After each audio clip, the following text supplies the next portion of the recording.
বলো মা, বলো মা, বলো বলো বলো কে তুমি মা, বলো না ভগবান বুঝে কেন তব ভগবান বুঝে কেন। আর কটা দিন আমার বাক্সে ভর্তি করে রাখবি রানী। চোখ ভেঙে দেখি, ছুটে গিয়ে বাক্সের ডালা খুলে দেখি মূর্তি সারা দেহ কর্মঠ হয়ে উঠেছে।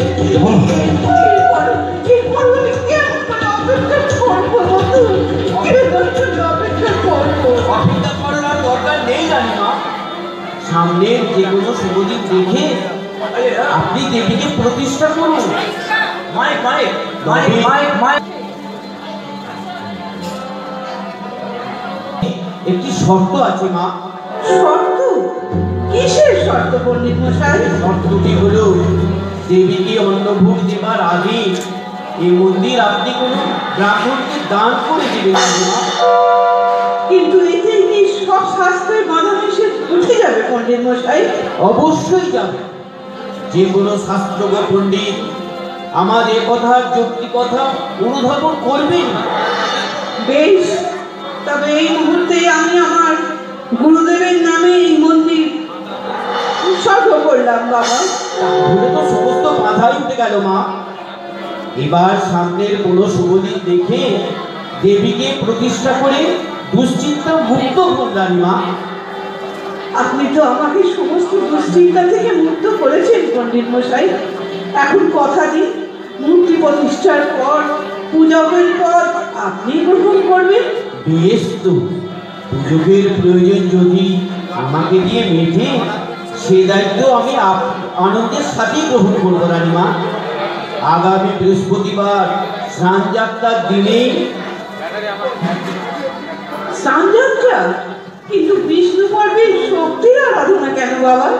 শ্যামা শ্যাম সবই তো এক রানীমা। কৃষ্ণা কৃষ্ণ অভেদ জ্ঞানী। আপনি সন্তান মুক্ত হন মা। ইয়া বৈষ্ণবী শক্তি অনন্ত বিশ্বস্য বীজ পরমাসি মায়া।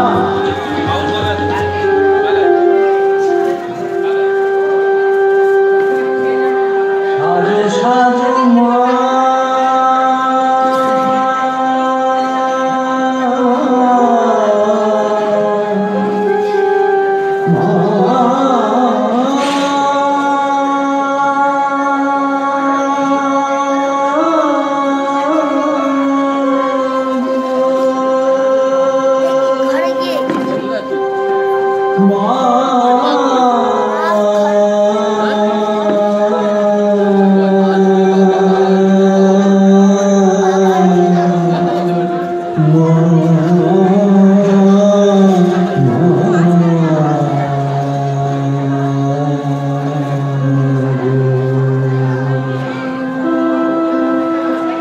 সাজো সাজো সাজো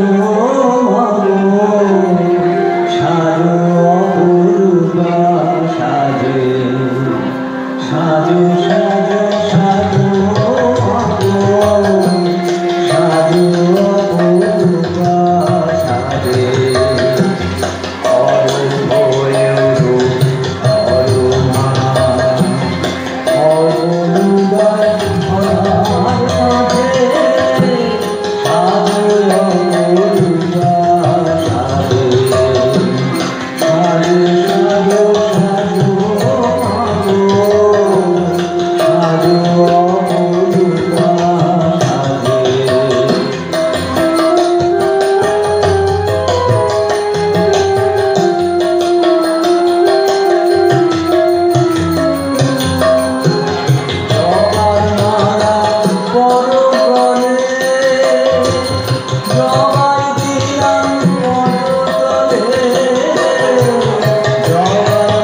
দাদা, হ্যাঁ বল।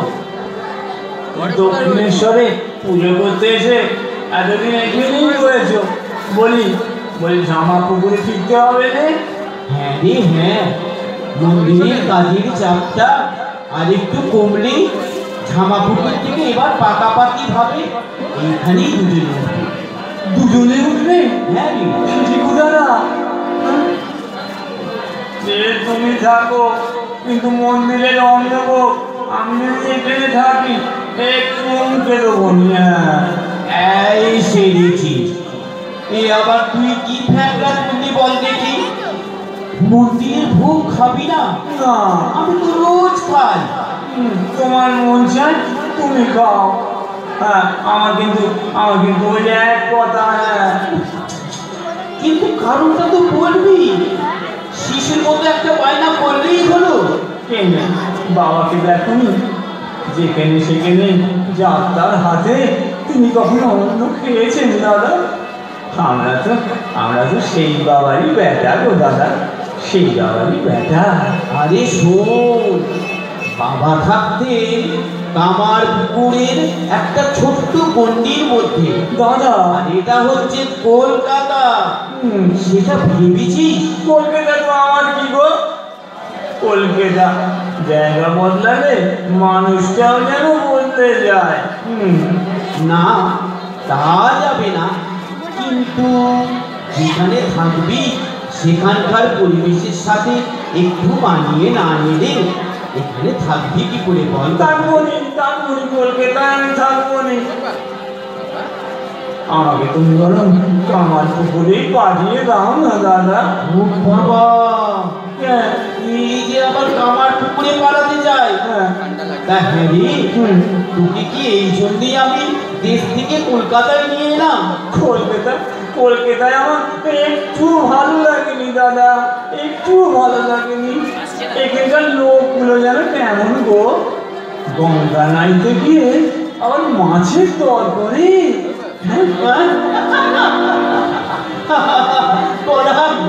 তুই আমাকে হাসালি বলাই, তুই আমাকে হাসালি। তোকে যে আমি খুব বোকা ভাবতাম রে বলাই, আর তুই? দাদা, আর একদিন দেখি তুষার ভাগে কম পড়েছে বলে কপালে তেলও কেটে আবার দুজনে মিলে মার সামনে হাতাহাতি করছে গো। ছি ভাই, অনেকগুলি লোকের দোষ দেখতে নেই। বিষয়ের মধ্যে থাকলে একটু বিষয় ভাবনা তো থাকবেই। এই দেখ না, কামার পুকুর থেকে যে এখানে যে এলাম, সে কি শুধুই মাকারিকে ডাকার জন্য রে? তাহলে কি তুই আমাকে ফেলে দিবি বল বলাই? দাদা, এই তুমি কি বলছো গো দাদা? আমি যে তোমাকে ছাড়া কিচ্ছু জানিনি গো, কিচ্ছু জানিনি। জানি রে ভাই, সে আমি খুব জানি। তবে আসলে কি জানিস, তুই রানী রাসমণি যাত্রাকে নিয়ে শুধু ভেবেছিস, মানুষটাকে নিয়ে একটুকু ভাবিস না। না, ভাবিনি গো, ভাবিনি। বড় লোকদের ওই হ্যাঁ, মন্দির করবো বা রাস্তা বানাবো, পুকুর খুঁড়বো, লোকে আমার নাম করবে, আমার বংশের নাম হবে, খালি আমি ভাব, খালি আমি ভাব, খালি অহংকার। নামের জন্য এত লক্ষ টাকা ব্যয় করে এত নিন্দা প্রতিবন্ধকতার সম্মুখীন হয়ে ওই স্বামী হারা মহিলার এই ত্যাগ তিতিক্ষা এসবের কোনো মূল্য নেই। তবু কাঁটা দিয়েই কাঁটা তুলতে হয় গো দাদা। একটাকে শক্ত করে ধরে না থাকলে তার সুফল কুফল কেমন করে বুঝবো গো দাদা, বুঝবো? ও, তার মানে জিনিসটাকে আঁকড়ে ধরেই সত্যের পথে পৌঁছতে যাবো। আপাত দৃষ্টিতে তাকে অবিচারই বলবি রে।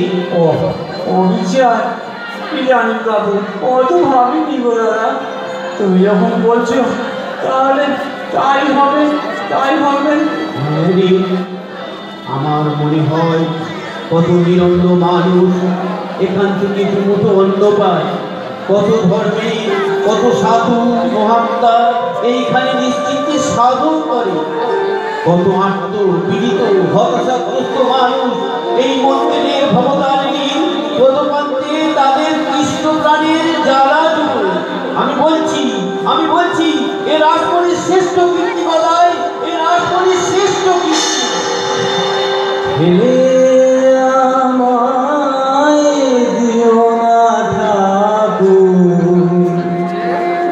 তুমি যাব ফেলে আমায় দিও না ঠাকুর, তুমি ফেললে যাব তুমি না রাখলে কাছে না ডাকলে ঘুরে মরবো কি দেখা কোথা ফেলে আমায় দিও না ঠাকুর, তুমি ফেললে যাব কোথা।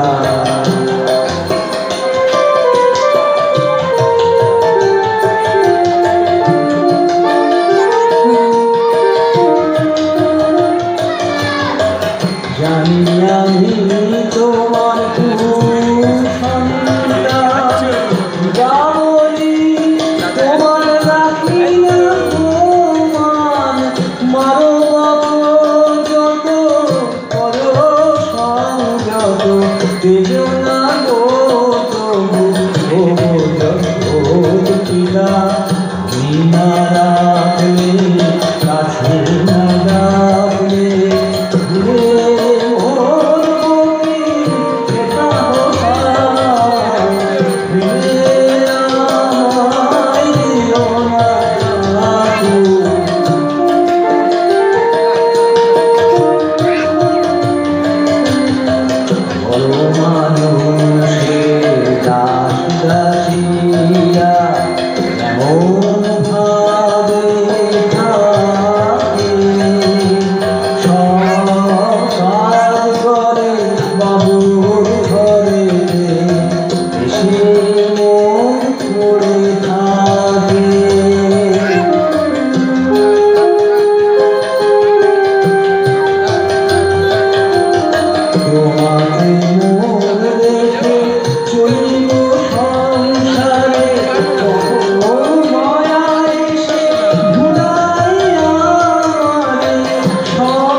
মা, আজও কয়েকজন জেলে এসেছিল। ইংরেজ পুলিশ নাকি ওদের গঙ্গার পাড়ে দেখতে পেয়ে তাড়া পড়ে। আর এই কথা শুনতে গিয়ে জেলেদের ব্যাপারে কথা বলতে তোমায় আমি দেখে পাঠিয়েছি।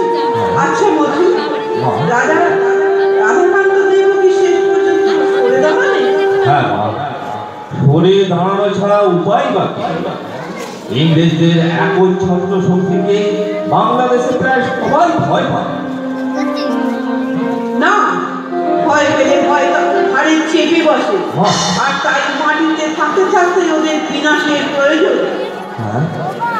কিন্তু মা, কলকাতার বহু গণ্যমান্য ব্যক্তিদের কাছে জেলেরা দরবার করার সত্ত্বেও তারা কেউই ভয়ঙ্কর ইংরেজ শাসকদের বিরুদ্ধে মুখ খোলেনি। মা, খুব ভয়ঙ্কর। দরিদ্র জেলেরা গঙ্গায় মাল ধরে কোন রকমে পেটের ভাত জোটাতো, সেখানে ওরা জলকর বসালো।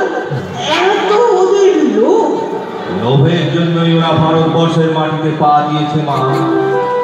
ইংরেজ পয়সা ছাড়া আর কিছুই বোঝে না মা, কিছুই বোঝে না। কিন্তু অত সহজে তা এখানে আমি হতে দেব না। হ্যাঁ, জলকর বন্ধের ব্যাপারে জেনে দিলে আমি কথা দিয়েছি, সে তো তুমি জানো। হ্যাঁ মা, কিন্তু যুদ্ধই ম্যাচে কাবু করতে না পারলে ওই সাগর পাড়ের শয়তানকে জব্দ করা প্রায় অসম্ভব। কেন?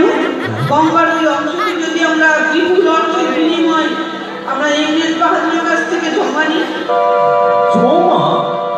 কিন্তু তাতে আমাদের কি লাভ হবে মা? ওপর থেকে দেখলে লাভ হয়তো তেমন কিছু হবে না মা, কিন্তু জমা নেওয়া অংশটিতে গরিব জেলেরা নিশ্চিত কিন্তু মাছ ধরে ওদের পেটের ভাত জোগাড় করতে পারবে।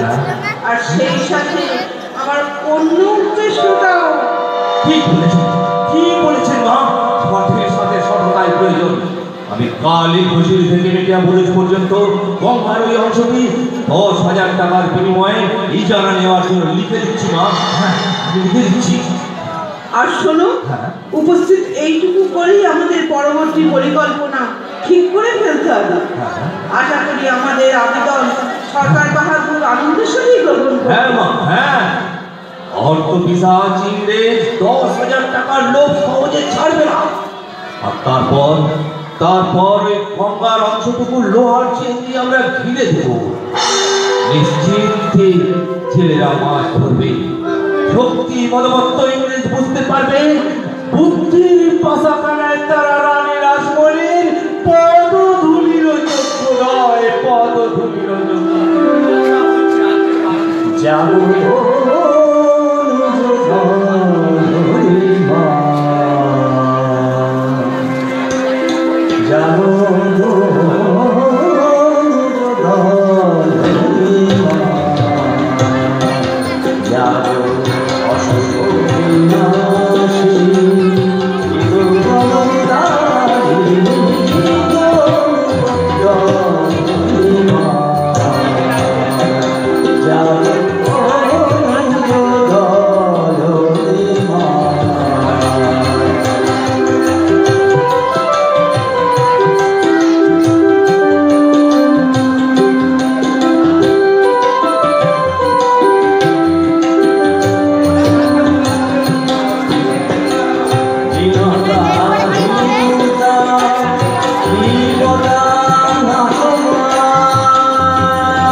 ছোট মামা কোথায় রে?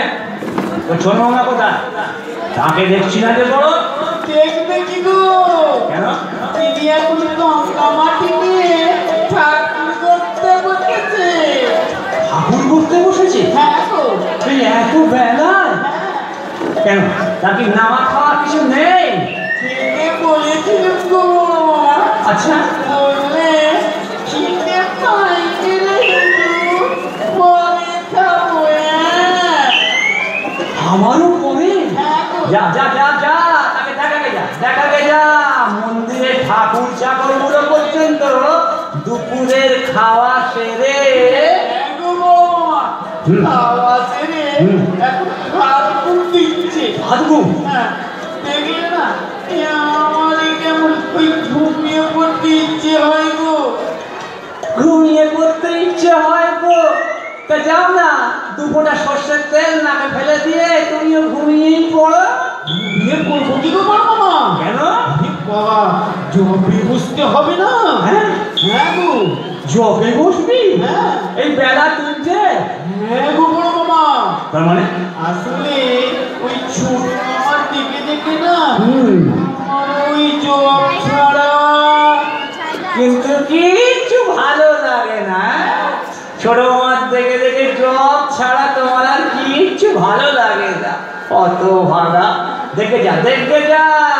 তোর জবের ঠেলা খেয়ে ব্রহ্মা বিষ্ণু মহেশ্বর এখন তোর সদরে কড়া নাড়ছে বোধ হয়। দেখেছো বড় মামা? তুমি কেন করছো? কেন? আমি তো খুব জব করি। আচ্ছা আচ্ছা, আর বুঝলে না লক্ষ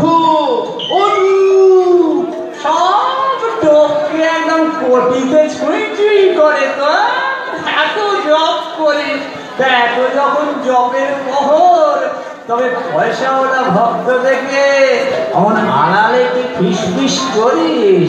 হৃদয় না জবের মতো? তুমি দেখে ফেলেছো বড় মামা? হ্যাঁ, দেখে ফেলেছো। আসলে আসলে কি জানো, আমি যুগেও আছি আচ্ছা, আমার ভোগেও আছি। তাই নাকি? তা তোমার যোগে থাকা আর ভোগে থাকার ব্যাখ্যাটা একবার শুনে হৃদয় রাম। ওই যে গো ওই ছোট মামা বলে না, কি বলে? জনক রাজা মহাতেজা সে দুই হাতে তরবারি চালাতো। আচ্ছা, এক হাত জ্ঞানে ওরে বাবা। আর এক হাত করবে। আমিও তাই। তুইও তাই জনক রাজার মতো দুই হাতে চুপ কর, চুপ কর, চুপ কর, ধীরে চুপ কর। তোর মুখে এমন শাস্ত্র ব্যাখ্যা শুনলে কলকাতার বড় বড় পণ্ডিতরা সব ভয়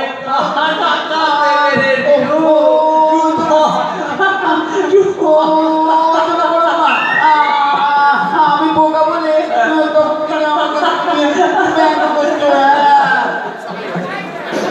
তুই সত্যিই বোকা রে হিরে, তুই সত্যিই বোকা।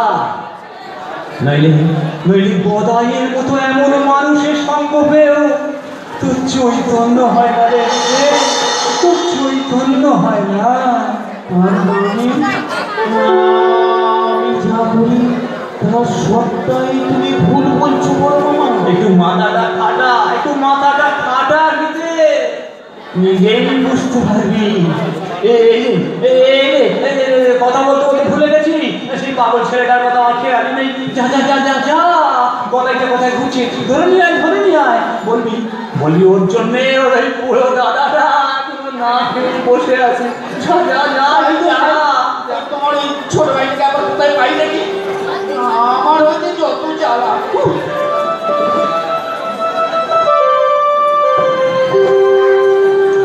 শুধু বিশাল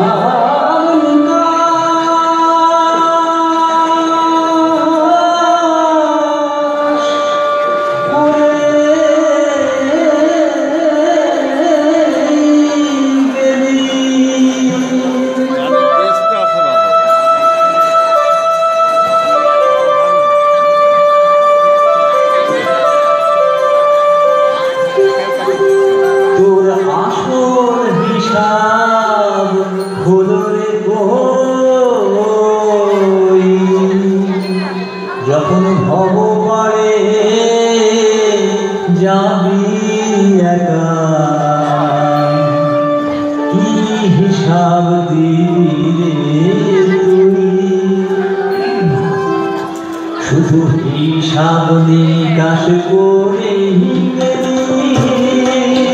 তোর আসল হিসাব হলো রে কই? যখন ভগবানে যাবি একা, কি হিসাব দিবি রে তুই?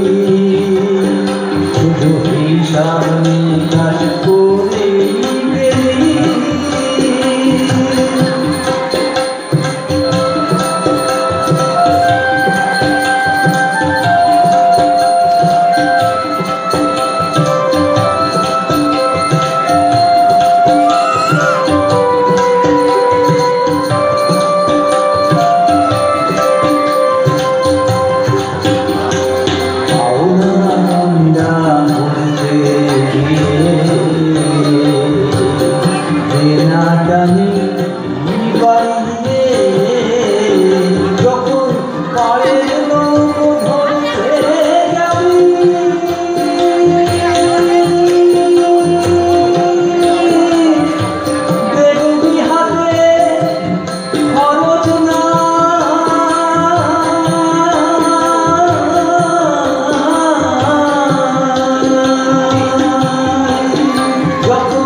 সর্বনাশ যা হওয়ার তা তো হয়েইছে। এখন ওই ভগ্ন রাধা গোবিন্দের মূর্তির কি ব্যবস্থা করা যায় সেটাই আমাদের ভাবতে হবে মা। ঠিক বলেছ মধু, ওই এক চিন্তায় রাতের ঘুম পর্যন্ত আমার চলে গেছে বাবা। মা শুধু ভাবছি ভগবান কেন এত নির্দয় হন মধু? ভগবানকে সদয় হতে আমি খুব কমই দেখেছি মা, তাই তাকে নিয়ে তত ভাবি না। কিন্তু মানুষের কাণ্ডজ্ঞানহীনতাই বা এক্ষেত্রে কম কিসে মা? সে তো ঠিকই, ক্ষেত্রনা চাকরির অসমার্থতার জন্যই আজ আমাদের এত বড় সর্বনাশ হলো। হ্যাঁ, সর্বনাশের শুরুটাই যখন এত ভয়ঙ্কর, তবে এর শেষটা যে কি হবে সেটাও ভাবা। তবে ক্ষেত্রনাথ বাবুকে এই দায়িত্ব দেওয়া আর বোধহয় ঠিক হবে না মা। অবশ্যই তাই, কিন্তু এই মুহূর্তে এই বিষম বিপদের হাত থেকে পরিত্রাণ পাওয়া ছাড়া আরো কোনো চিন্তাই আমার আসছে না বন্ধু। হ্যাঁ তা তো বটেই, কিন্তু আরে ওই তো ছোট ভরসা এইদিকে যেন আসছেন মনে হচ্ছে। দাদা মা। দাদা, একটু আসতে পারি? মা, ওনার সাথে কথা বললে কেমন হয় মা? খুব ভালো হয় মধু। হ্যাঁ মধুর ছেলেটি বড় আন্তরিক। হ্যাঁ মা। গতবার ওর দাদার বিরুদ্ধপূর্ণ সিদ্ধান্তের জন্য মা ভবতারিণীকে আমি নির্বিঘ্নে প্রতিষ্ঠা করতে পেরেছি। হ্যাঁ হ্যাঁ ওকে ডাকো, ওকে ডাকো মধুর, ওকে ডাকো। হ্যাঁ মা, ডাকছি ডাকছি। ছোট ভরসা, হ্যাঁ ছোট ভরসা, মা যে তোমায় ডাকছেন, এসো না। হ্যাঁ হ্যাঁ, এদিকে এদিকে এসো, এদিকে এসো। হ্যাঁ এসছি। হ্যাঁ ডাকছেন? হ্যাঁ ডাকছেন কেনে গো? হ্যাঁ। আমাকে আমাকে আবার তোমাদের কি কাজে লাগবে গোলামি? কাজের লোক বলে যারা পড়াই করে তাদের দিয়েও তো কোনো কাজ